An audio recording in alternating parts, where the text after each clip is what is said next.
Hi guys, welcome back to my channel. 7-seat electric cars have been in short supply for some time. Other than a handful of fairly short-range van-based options, the Mercedes-Benz EQB had the market to itself for a few years, with the bigger Kia EV9 only arriving last year. And now the new Peugeot e-5008 has joined the fray. Based on Peugeot parent company Stellantis's new STLA medium platform, the third-generation 5008 comes as a 1.2-liter petrol hybrid, a 1.6 petrol plug-in hybrid, with an electric-only range of 48 miles, or a full EV, which we're focusing on here. Called the e-5008, it has a nickel-manganese cobalt battery of either 73 kilowatt-hours or 96 kilowatt-hours in capacity. The big battery version will arrive in early 2025 with a WLTP range of up to 410 miles. Deliveries of a dual-motor 73 kilowatt-hour model will start at a similar time, with 311 miles of official range, despite having four-wheel drive and 318 brake horsepower. The single-motor 73 kilowatt-hour model will likely be the biggest seller. It's turning up this summer and manages the same 311 miles of range, although all of the WLTP figures are yet to be finalized. Charging speeds max out at 160 kilowatts, which is claimed to be good enough for 62 miles of range in 10 minutes or 20 to 80% in 30 minutes. Not bad, but also nothing that's going to worry Tesla, Kia or Hyundai. Design and styling. The e-5008 isn't the prettiest of Peugeot's rather handsome current lineup, but it does manage a decent balance of proportions, sharp lines and inoffensive modernity, and that geometric wheel design is pretty cool. The ultra-slim LED headlights are a bit squinty for us, and the body-colored grille has now grown to such proportions that it appears the entire front end has become a massive cheese grater. Regardless, nobody is likely to buy the e-5008 because it looks great, but they're also very unlikely to be put off by the looks. It's all about the usefulness really, and for that the e-5008 is rather impressive. Based very closely on the smaller Peugeot e-3008, which also sits on the Stellantis STLA medium platform, the e-5008 is 4.79 m long, 1.69 m tall and 2.1 m wide, including mirrors. Usefully more compact than the Kia EV9, then, and usefully bigger than the Mercedes EQB. And cheaper than both.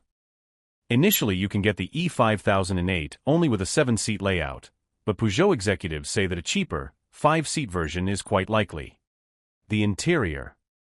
We will start at the back of the e-5008, because it's the space and versatility that's really going to sell this car. The boot release is hidden in an annoyingly small crevice in between the boot lid and bumper, which can make your fingers very mucky when you're opening the boot. Inside though, it's a happier story, as you get 748 liters of boot space in 5-seat mode, including some underfloor storage that's good for your charging cables, and that also has fixing so that you can stow the load bay cover securely out of the way. It really is a properly big, spacious boot that will do just fine for your paddleboards, kayaks, kids' bikes, buggies and dogs, although not quite all at once. The middle row folds and slides in a 60/40th split to leave an extended flat load area that gives you more than 2 meters of space, so that's all good for when you have to pick up that dismantled shed that was a total bargain on Facebook Marketplace. Just as impressive is that passenger space. The rearmost seats are best saved for the dexterous, as access is still a bit awkward, if better than in most 7-seaters, thanks to the outer middle seats that tilt and slide forwards in one movement to give maximum space for clambering in. An average height adult in the third row will be okay for short periods, and shoulder, leg and headroom really aren't terrible, but there are no aircon vents back there, nor charging outlets. There's a 12V socket but no USB ports, just a tiny cup holder each, so it's a bit sparse. It's still pretty comfy by mid-sized 7-seat SUV standards though, and the seats fold flat easily when you don't want them. The middle row is spacious too, although anyone over 6 foot tall may find headroom at a bit of a premium if the car has the panoramic glass roof, as ours did. Still, there's loads of foot and leg space. There are standard climate control furnishings for this row of passengers, and the sliding and reclining seats will keep the kids happy. Gone are the 3 middle row Isofix fittings and 3 equally sized, individually sliding seats of the previous 5008. Peugeot maintains that greater comfort for the 2 outer passengers was more important for customers, who also want less of an MPV feel and more of an SUV feel. Up front, the dashboard is taken straight from the e-3008, which means really smart materials and a structured look, with a floating 21 inches panoramic display that houses the touchscreen infotainment system and driving information readout. The configurable i-toggle shortcuts lower down the dash are useful, and while the touchscreen layout may not be quite as intuitive as the system in the Renault Scenic E-Tech Electric, especially the fiddly in-screen climate controls, the tech interface and the driving position are both hugely improved over the previous 5008 and generally promise to be easy to live with. The interior also feels solidly put together, and while you wouldn't say this was up there with Audi, BMW and Mercedes-Benz for perceived quality, it will certainly make Ford, Kia and Renault pay attention.